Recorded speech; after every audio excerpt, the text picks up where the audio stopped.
Greetings and welcome to a post-vacation, post-4th of July holiday episode of Zilog and Moto. But time waits for no man, and now it's time to get back to the business of the channel. What is this business, you might ask, if you're new to the channel? Well, actually it's pretty simple, albeit with a few wrinkles. After getting burned out on collecting comic books, I decided that I needed a new thing to focus my attention on, or more accurately, perhaps a lot of old things, as you can see behind me. I came to the decision that I wanted to collect complete copies of all of the English language releases from the Sega Master System, Genesis/Mega Drive, Sega CD, and 32X, and that includes all English language releases, not just releases in a specific region. So I'm trying to cover all of the PAL and Brazilian exclusives for those consoles as well. But I didn't want to just collect these games. I mean, I've got closets and closets full of those aforementioned comic books that are just collecting dust. And while, yes, I did read them, most of them, they got bagged and boarded, and that was it. So instead, I made the decision to start this channel so that I could not only collect all of these games, but also review them and take a look at their packaging and gameplay from original hardware when possible. And that's Zilog and Moto. I try to pick one of these games to review every week, whether it's something that everyone is probably familiar with, like John Madden Football, or perhaps something that's a bit more obscure like Sesame Street Counting Cafe. Everything means everything. However, earlier this week, Dudley of Yestrazine fame, and if you don't know what Yestrazine is, go check it out. It's a great retro channel that focuses on games from a magazine perspective, and I can almost guarantee that you've never seen a channel with a hook like his. Anyway, Dudley pointed out, and I'm paraphrasing here, why do you mention the Mega Drive, but not the Mega CD? And it's a good point. I might have said Mega CD in that spiel before a few times, but usually I do just say Sega CD. And there are a handful of PAL exclusive Mega CD titles, so if I really am including all of the English language titles, those Mega CD games should be included as well. So going forward, I am going to be updating that line to add the respect that the Mega CD deserves, just so that there's no confusion. Now I just have to take out a mortgage so I can afford a copy of Syndicate, which, oh by the way, is the most expensive out of any of these 1,280 or so of these titles. And yes, that does include Kyo Flying Squadron. Well, okay, let me be honest. I'll have to buy a house first so that then I can take a mortgage out on it to buy a copy of Syndicate. Details. Anyway, as far as those details go, what about the subject of this week's video, as I haven't mentioned it yet? Well, in last week's episode, I mentioned that I didn't have a specific game in mind for the next slot in the schedule, but that maybe I would review something that I brought back from my trip to the Southeast. And that's exactly what I am doing. Thankfully, I was able to pick up 9 games that I needed for the collection from Video Game Trader and Win Condition in Atlanta. Highly recommend both of those stores if you happen to be in the area, with probably the highlight being a copy of Where in the World is Carmen Sandiego for the Genesis with the outer box and almanac. But that's already on the schedule for episode 213, so instead we'll go with a different pickup, and one I always remember seeing listed for sale in the back of magazines back in the day, and that game is Force Harrier EX for the Genesis. I'm excited about this one as it's definitely an obscure title, being one of only 7 releases from Trico before Trico was absorbed into Sammy, and it is the only Trico release that I didn't already have. But what exactly is Force Harrier EX? Well, we shall see, but first a look at this newly acquired package. So, funny story. This is the copy of Force Harrier EX that I picked up in Atlanta recently. And I thought it was fine. It's got some slight water damage and sun bleaching, and there were a few annoying stickers on the inlay, but overall, I've bought worse. However, I get halfway through doing this review and I notice this. Now, I thought the manual seemed weird, but it was packaged in a manual baggie for protection, so I thought it was fine, just maybe being slightly odd due to it being a third-party release. And while I'm sure this would be totally fine for someone else, we don't do repro manuals around here. So instead, I delayed the review, which was going to be late anyway just due to general life issues last week, to give time for this to be delivered. If I could have just bought a proper manual, I would have done that rather than rebuy the whole thing, but unfortunately that wasn't an option, so for the time being, I've got 2 copies. This new copy is in great shape, and probably my only complaint would be that the hang tab has been removed from the top, and unfortunately it was removed on the other copy too, or else I might have just considered switching them. But the inner cover is in much better condition than the original one from Atlanta, with none of the sun bleaching and water damage that copy had, and none of the rogue sticker stains as well. I'm not happy about rebuying this right after I just picked it up, but at least I ended up with a better copy without spending a ton of money, instead both times spending about $90, which is right in line with what the game goes for right now on price charting. As far as the front cover goes, it's not bad, with some decent artwork of your fighter leaving a path of destruction on the ground as it flies through the skies. However, it doesn't hold a candle to the Japanese cover, which features your fighter flying past a fiery explosion in a full-on painting that wraps around the spine to the rear as well. Many early Japanese Mega Drive covers had this wraparound art, and I love to see it, especially on a non-first-party game. Going back to the US version, the logo at the top might seem a little bit odd, especially when you compare it to the vastly superior logo used on the Japanese version that we just saw, with it having the Task Force in smaller red block print and then the Harrier and the EX stylized quite differently below. But this is actually coming from the logo that was used on the original arcade machine. It was just slightly more subtle there. Also, apparently Task Force Harrier EX is 8 megs, as can't be missed from that appearing on not just the upper left corner, but the upper right corner as well. I don't think I've seen that so far in doing Zilog and Moto, but clearly they wanted everyone to know that they were participating in the megabit wars of the time. Finally, down in the corner, apparently Trico had some sort of agreement to pimp EGM with their games. I assumed that maybe Task Force Harrier EX originally had some sort of card with it for EGM, but it's not in the manual and I couldn't find it anywhere else online, so I'm not really sure what's going on there. Flipping over the back quickly, I like this rear layout, and the Top Gunnin' headline was also used in the magazine ads at the time. The screenshots kind of suck and look to have been taken from a crappy VHS recording of gameplay, but I like the target symbol laid on top of everything. That's a nice touch. The flavor text back here is actually pretty good, and almost makes me wonder if Trico got help from EGM with their ad copy. Opening up the package, then the cartridge and manual are in great shape, although unfortunately this appears to be a formal rental copy, so of course there's extraneous stickers everywhere. Normally I might try to remove them, but I just went through some bad sticker issues with another game that I'll be reviewing soon, so I think I'm just going to leave them alone for now. The manual itself is pretty brief, as you would expect with a shooter, but it does also have a short story introduction and explains all the power-ups you can gain, and I'll always appreciate that, other than having to try to assume it or figure it out myself. Just don't look too close at the graphics, as they are a bit rough. Okay, that's the package for Task Force Harrier EX. Let's go blow some stuff up. To fully talk about Task Force Harrier EX, you first have to mention the arcade game that it's based on, that I mentioned in the previous section.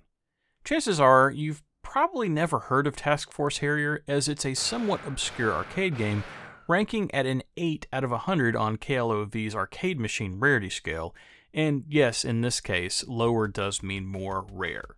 And just to back that up, I couldn't locate a picture of an actual Task Force Harrier arcade machine, instead just pictures of the arcade board and of the marquee header.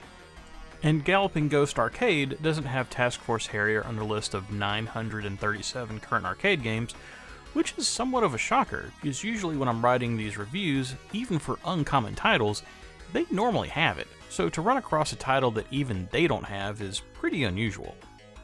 Anyway, the game was actually released in 1989 by UPL, aka Universal Playland, and if you're not familiar with UPL, that's probably to be expected, as in looking at their arcade machines, they're all pretty uncommon to rare, at least in the United States. Also, UPL was just the original distributor, with American Sammy actually taking over the arcade machines distribution stateside. This is actually how Trico ended up as the publisher of Task Force Harrier EX, as originally Trico was a subsidiary of Sammy, and apparently Sammy took advantage of UPL going bankrupt to get the rights to release home ports of UPL original titles like Task Force Harrier and Atomic RoboKid. As far as Task Force Harrier goes, It's a pretty standard vertical shooter of the era, configured appropriately in Tate mode and supporting 2 players. If you're familiar with the first Raiden, then that at least gets you in the ballpark, although it should be pointed out that Task Force Harrier was released a year before Raiden, so keep that in mind before you start doing any comparison between the two. After all the licensing and rights shenanigans were taken care of, it was time for Trico to take a shot at it, which then brings us to Task Force Harrier EX. Task Force Harrier EX was released for the Mega Drive in Japan right before Christmas in 1991, and then was followed up with a US release for the Genesis in May of 1992. I'm unsure why the game didn't get a European/PAL release, but apparently that was just something that Trico wasn't interested in, or wasn't able to pursue for whatever reason, as none of their 7 releases for the console appeared in Europe. Task Force Harrier EX, as you might have inferred from the change in the title, isn't exactly the same as the arcade game, but it definitely has a lot of similarities. As was normal at the time, the arcade version looks a bit better due to being optimized for the vertical layout as opposed to a horizontal one, and the arcade hardware was more powerful than a Genesis. But not by much, as the arcade game was running off of a Motorola 68000, just like the Genesis, albeit clocked at 10 MHz rather than 7.6, and the arcade board utilized a Zilog Z80 to control sound functions, clocked slightly lower than the one in the Genesis at 3 MHz rather than 3.58. And finally, it was bundled with a Yamaha YM2203, which is in the same family as the Genesis Yamaha YM2612. Aside from just the graphics in general, there's also a few other notable changes. The Genesis version has been pared down from 2 players to just 1, and that's a change that was more likely necessary at the time, as the Genesis version does experience some slowdown in places where things get particularly hectic, so I'm sure trying to add a second player with that code base would probably have been disastrous. Another change is that the arcade version was set up with in-engine cutscenes between levels, with just some notes in bold font displayed over the screen calling out the target of the next level. I like these animations, and they don't seem too technically advanced, so I think they could have been brought over, but instead Trico went with a stylistic change here, and now the in-engine cutscenes have been replaced with scenes that show one of 3 individuals from Command talking to you on screen in the Harrier's cockpit, telling you what to expect in the next area. I don't really have a preference here. I think both styles have their own charm, and I could possibly see the designers thinking that the in-engine scenes wouldn't work as well on the Genesis due to the horizontal versus vertical screen orientation. Finally, there's 2 control changes, and in both of these scenarios, I think the Genesis version gets the upper hand. For levels that take place at altitude, and I know that might sound confusing at first for a game where you're flying a jet, but more on that in a minute. Your fighter can gain 2 smaller satellite craft to help you blast your way through the level. In the arcade version, these fighters never move and are always directly on your left or right. On the Genesis, you can move them into one of 4 different orientations around your ship, which not only gives you some flexibility with your strategy as to how you attack the level, the orientations also affect how slow or fast your ship moves, so you may want to switch to a certain layout depending on if you prefer slower or faster movements. I'm all about having more options in games rather than fewer, so this is a definite win, even if it's something where you'll probably just figure out your favorite layout and then just use it the entire time. The other control change involves condensing your ship's 2 attacks down to 1 button, to free up a button on the controller to handle the newly added super fission bombs. In the arcade version, the controls consist of 2 buttons, one for your standard forward attacks and one for ground-based targets. I'm not sure the point of having them on 2 separate buttons, but I guess if you wanted to not fire one of your weapons for a bit, you have that option. The Genesis version places both the forward and ground attacks onto the same button, making it easy to just hold down the attack button and concentrate more on your targets, and not getting hit by said targets. This leaves a button open for you to have a super attack now that consists of a super attack that clears the screen of all but the toughest enemies, and yes, bosses can take numerous super bomb attacks without going down. The screen clearing super bomb is an attack that is somewhat common in vertical shooters, so I was actually somewhat surprised that this wasn't included in the original game, but I'm definitely glad to see that Trico had the good sense to add it into EX. So those are all the changes from the arcade version, which now begs the question, what are we left with? Well, as mentioned, Task Force Harrier EX is a vertical shooter which has you piloting seemingly an experimental version of the Harrier VTOL jet, which has been in use by various NATO forces since 1969. If you're not familiar with VTOL, it stands for Vertical Takeoff and Landing, which means that it can be used in places where there's not an ability to have a standard runway, with the trade-off being that Harriers aren't as fast as other jets due to that modular engine design. You're piloting your Harrier in a fight against what appears to be Soviet forces due to the names of some of the boss enemies that are mentioned, through 14 levels of combat. The levels alternate between higher elevation combat, where you end up fighting some sort of flying boss, and levels where you fly closer to the ground to take on land-based forces. I like the variety of the levels, with the enemies appearing larger or smaller depending on what type of level you're flying through, and it speaks to the VTOL nature of the Harrier to address different elevations, similar to how a helicopter would in something like Thunderblade. Also, in another quasi-realistic difference, the satellite support craft that fly in formation with you are only available in the higher elevation missions, as they're unable to fly with you closer to the ground, adding another wrinkle to the difference between the types of levels and keeping gameplay fresh. Regardless of the level you're playing on, all of your attacks, whether they be your standard forward attacks, the support ships, or the ground attacks, can all be powered up 3 times, based on grabbing items in the levels. This is pretty standard in vertical shooters, and was even seen previously on the channel in Bomber Raid for the Master System. But I like how you have to be smart about the satellite and ground power-ups, in that you need to pay attention and grab the same weapon that you're currently using if you want to power it up, because otherwise it's just going to switch to the same level on that new weapon, meaning that you really have to think and not just grab any floating power-up that you see. Also, Trico and their benevolence has the game simply downgrade you a power level when you die, rather than resetting you completely to 0, which makes the game much more forgiving. To again use the analogy of Bomber Raid, if you die in that game, depending on where you're at, it'll become much more difficult to pass through a level, because chances are there won't be enough power-ups available to build your ship back up before a boss. So having Task Force Harrier EX not completely wipe out your progress is a very welcome change to gameplay that not all shooters feature. From a graphics perspective, I've mentioned that it doesn't look quite as good as the arcade version, which is honestly to be expected, especially for a late 1991, early 1992 release. But I wouldn't say it looks bad, just perhaps not quite as pretty as some other shooters on the console. The game has a tiny bit of slowdown when things get really hectic, but for the most part the action is pretty smooth and quick with no flickering, at least that I noticed anyway. One thing that I especially appreciated is the difference between the higher and lower elevation levels.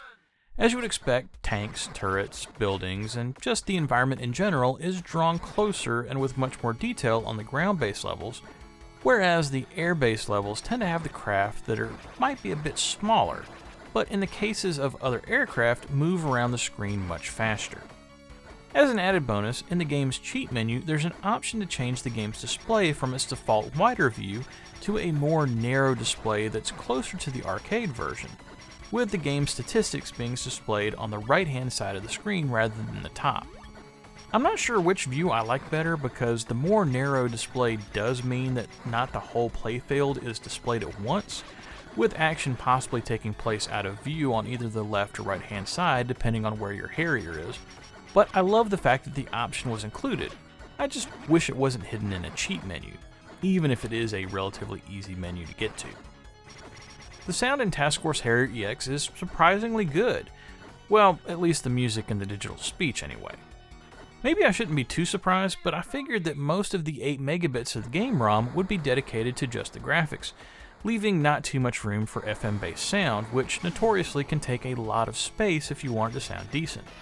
One of the reasons why the music flies under the radar a bit, pun fully intended, is due to the overabundance of sound effects. Now, granted, it's a shooter, so of course there's going to be tons of effects and explosions going on. It would be a pretty boring game otherwise. But due to all that cacophony, the soundtrack can be a bit tough to hear, and unfortunately, while the music, when you can hear it, is quite good, those explosions and other effects that tend to drown it out aren't the best. On the plus side though, occasionally during gameplay there's some brief digital speech that plays, similar to the arcade game, and that speech is crystal clear with some of the best samples that I've heard on the console. If you're familiar with the Genesis at all, you're probably used to some rough sounding speech, but this is not that, and I appreciate the fact that the developers got it right, especially since the Genesis doesn't have the twin Oki 6295s of the arcade board that were used for speech synthesis. Despite the goofiness that I ran into this week with getting stuck with a bum repro manual originally, I genuinely had a lot of fun playing Task Force Harrier EX. Horizontal and vertical shooters are definitely not my strong suit when it comes to gaming abilities, but it doesn't change the fact that I usually enjoy playing them, especially when the game features built-in rapid-fire capabilities. But I'm not just gonna like any shooter, it still needs to be a good game, and Task Force Harrier EX definitely delivers in that regard, with the game never feeling unfair, and my deaths usually being something that I was pretty much responsible for. And regardless of your skill level, the game has flexibility when it comes to difficulty options out of the box, giving all players the ability to provide themselves with an appropriate challenge. As a result, I'm giving Task Force Harrier EX 3 stars. Had the graphics and sound effects been slightly better, this would have been an easy 4-star game based on the gameplay and the music. But as is, it's a welcome addition to the Genesis library, and something that definitely veers into hidden gem territory, depending on your genre preferences. Okay, and that was Task Force Harrier EX for the Genesis. This is an example of a rare console title that I feel like competes extremely well with its arcade counterpart, and in some ways is a better game than the original version, despite the hardware limitations of the Genesis and having to play a vertical shooter on a horizontally aligned television versus a Tate configured arcade cabinet. If you like the Genesis and enjoy shooters, this one is a must-play, as while it's not the best shooter on the console, it's solidly above average and very enjoyable. Next time on Zilog and Moto, well, I've got some bad news for some of you.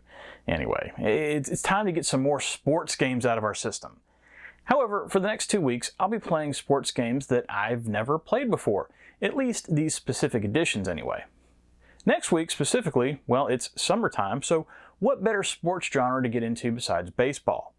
So far on the channel, I've already played 2 games from this series, and while neither one has necessarily knocked my socks off, so to speak, there was steady improvement from the first one to the second, so I'm hoping that this third iteration will see even more improvement, as there was definitely more competition on the console by then. We shall see. Well, that's it for Zilog and Moto episode 204. If you like what you saw here and want to see more, please think about liking and subscribing if you are so inclined, as it'll help more people see these videos, but most importantly, whatever you like to play, have fun and be excellent to each other. Later!